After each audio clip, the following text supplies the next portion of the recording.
Good morning, Britain. Boris's battle continues after the former Prime Minister's marathon Partygate grilling in front of the Privileges Committee. Has he done enough to salvage prospects of a political comeback? Rishi Sunak says he understands how much people are struggling with the rising cost of living after publishing a summary of his tax returns, which showed he paid more than £1 million in tax over the last 3 years. The RMT calls off its 2 remaining rail strikes next week in the clearest sign yet that the months-long dispute could be heading towards an end.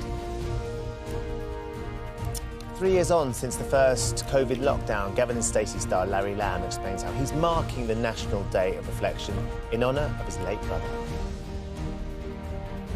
And he's the man of many voices, including Boris Johnson's. But what does John Colshall make of the former Prime Minister's clashes with the MPs committee investigating him? He joins us after 8 o'clock.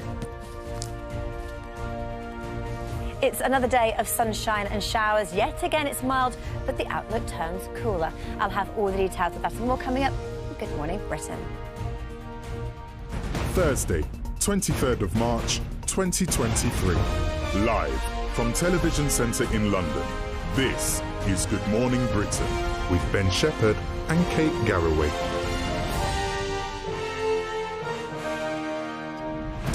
Hi there, good morning. Welcome to the programme. So we saw Boris Johnson facing hours and hours of a grilling interrogation. Looked pretty tired by the end of it. It sort of reminded me slightly of Irish international rugby player Gary Ringrose, who was in the centres, played for the successful Irish team on the weekend. They got the Grand Slam. They superbly finished off the Grand Slam. Can't help but admire you during yesterday's theatre to rugby match. I can't wait to see where this is going. Because you've got to bear with me with this. When you celebrate with a rugby team, you go out. Now, they've been out every single day. Out, every single day. Now, Gary Ringrose couldn't face going out for a 4th day on the trot. So the entire squad came round to his parents' house where he was hiding so he could get away with not going out. And the entire Ireland rugby squad turned up to carry on drinking and celebrating with him. I got the impression that sort of he was feeling a little bit like Boris Johnson at the end of that interrogation. Yeah. Look, there's Peter O'Mahony going in with a couple of beers as well into his parents' house.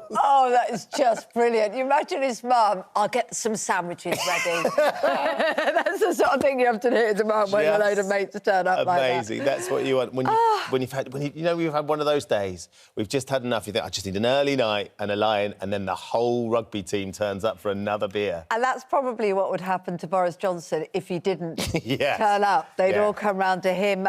We saw him yesterday, didn't we, repeatedly denying that he'd lied to MPs about lockdown parties at Downing Street. Yeah, yesterday the Prime Minister gave over 3 hours of evidence to a cross-party committee for trying to establish whether he deliberately or recklessly misled Parliament when he said that all rules and guidance had been followed. We can speak to our political correspondent, Louisa James, who was there yesterday for us. Louisa, you sat through the marathon grilling. How was it? And do you think that Boris Johnson did enough to keep his political hopes alive?